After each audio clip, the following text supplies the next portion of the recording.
बच्चों, आज हम लोग अपने पाठ्य पुस्तक सारांश के पाठ 1 भजन पूजन कविता के अभ्यास प्रश्न पत्रों को समझेंगे, जिसके कवि रविंद्रनाथ ठाकुर हैं।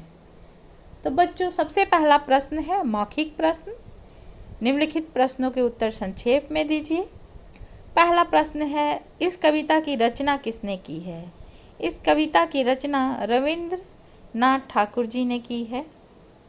इस कविता की रचना रविंद्रनाथ ठाकुर जी ने की है। दूसरा प्रश्न है, यह कविता अन्य प्रार्थना गीतों से किस प्रकार भिन्न है? यह कविता अन्य प्रार्थना गीतों से किस प्रकार भिन्न है?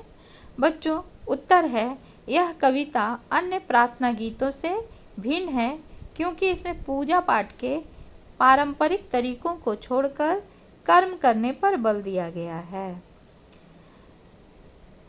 तीसरा प्रश्न है, कवि पुजारी से क्या अपेक्षा करता है? कवि पुजारी से क्या अपेक्षा करता है? बच्चों, उत्तर है, कवि पुजारी से यह अपेक्षा करता है कि पुजारी भी पूजा पाठ को छोड़कर कर्म भूमि की ओर चले।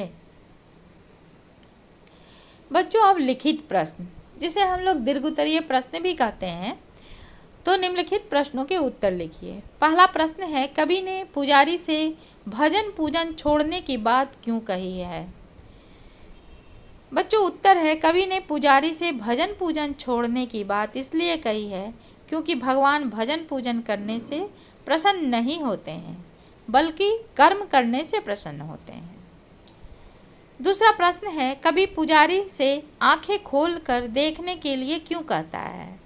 बच्चों, उत्तर है, कवि पुजारी से आंखें खोलकर देखने के लिए इसलिए कहता है क्योंकि देवता देवालय को छोड़कर उस कर्म भूमि की ओर चला गया है जहां श्रमिक वर्ग मेहनत मजदूरी से नया मार्ग प्रशस्त कर रहे हैं।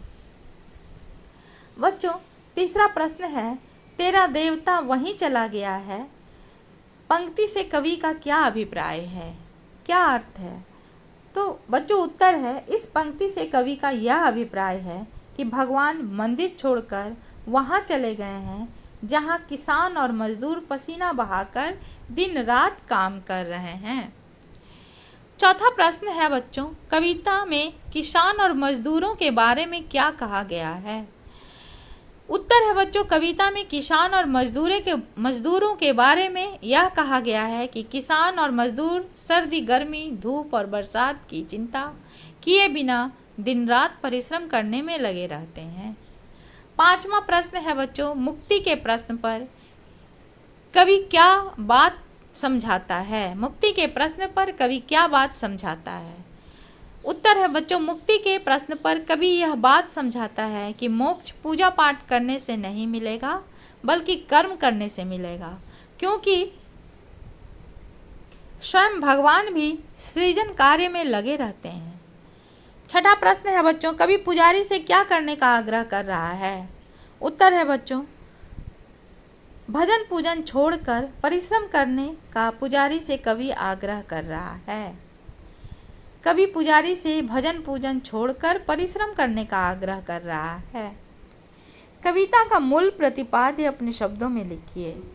उत्तर है बच्चों, इस कविता में कवि ने भजन पूजन के पारंपरिक तरीकों को त्याग कर एक नया मार्ग सुझाया है, वह है कर्म करने का मार्ग। बच्चों, आगे के प्रश्नों को हम भाग 2 में लेके आएंगे।